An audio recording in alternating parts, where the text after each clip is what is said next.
Amnesty, an official pardon for a group of people who have violated a law or policy. ఒక గ్రూపుకి చెందిన వ్యక్తులను వారు చేసే చట్ట ఉల్లంఘనను క్షమించడం.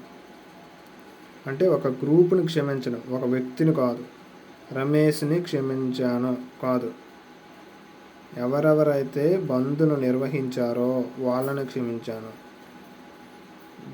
సో ఇక్కడ ఎగ్జాంపుల్తో చూద్దాం.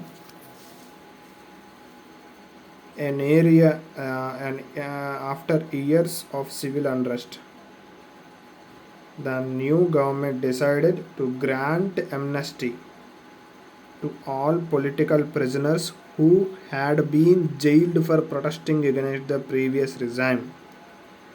This means they are released from prison and all charges against them dropped. ఇక్కడ మీనింగ్ ఏంటంటే, కొన్ని సంవత్సరాల అశాంతికి చెక్ పెడుతూ కొత్త గవర్నమెంట్ ఏం చేసింది, new government decided to grant, కొత్త గవర్నమెంట్ అనేది అమ్నెస్టీని ఆల్ పీపుల్కి గ్రాంట్ చేసింది. అమ్నెస్టీ అంటే క్షమాపణని అందరి పీపుల్కి ఇచ్చింది, క్షమించింది. సింపుల్గా చెప్పాలంటే క్షమించింది. ఎవరిని? పొలిటికల్ ప్రిజనర్స్, ఎవరైతే రాజకీయ ఖైదీలు ఎవరైతే ఉన్నారో వాళ్ళని క్షమించింది. రాజకీయ ఖైదీలు అయిన వాళ్ళు ఇక్కడ ఒకరు కాదు కదా, ఇది ఇండివిజువల్ అయితే కాదు, group, class of people who had involved in previous regime. అంటే పాత ప్రభుత్వంలో ఎవరైతే బంద్ నిర్వహించారో, పాత ప్రభుత్వం ఏలుతున్న సమయంలో బంద్ ఎవరైతే నిర్వహించారో ఆ పొలిటికల్ ప్రిజనర్స్ని అందరినీ జైల్లో పెట్టడం జరిగింది. వాళ్ళని అందరినీ కలిపి క్షమించారు. అదే ఇక్కడ అమ్నెస్టీ అని వాడడం జరిగింది. Amnesty, to grant amnesty to all political prisoners who had been jailed for protesting. ఏ బంద్ అయితే చేశారో, ఎవరినైతే జైల్లో బంధించారో వాళ్ళందరినీ ఒకేసారిగా క్షమించడం జరిగింది.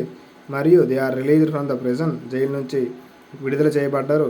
మరియు charges against them are dropped, ఏ చార్జెస్ అయితే వాళ్ళ మీద విధించారో అవన్నీ కూడా తీసివేయబడాయి. నెక్స్ట్ నోట్ ఏంటంటే, అమ్నెస్టీ అనే పదం ఒక గ్రూప్ వ్యక్తులకు మాత్రమే వాడాలి, సింగిల్గా ఒక్కరుగా ఉన్న వ్యక్తులకు వాడకూడదు. ఇది గుర్తుంచుకోండి. గ్రూప్ అయితే అమ్నెస్టీ అని వాడాలి.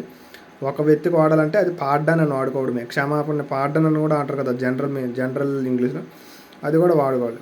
పార్డన్ అని వాడుకోవాలి అంతే, అమ్నెస్టీ అని వాడకూడదు సింగిల్ వ్యక్తులకి. Okay, Amnesty means an official pardon for group of people who violated a law or policy.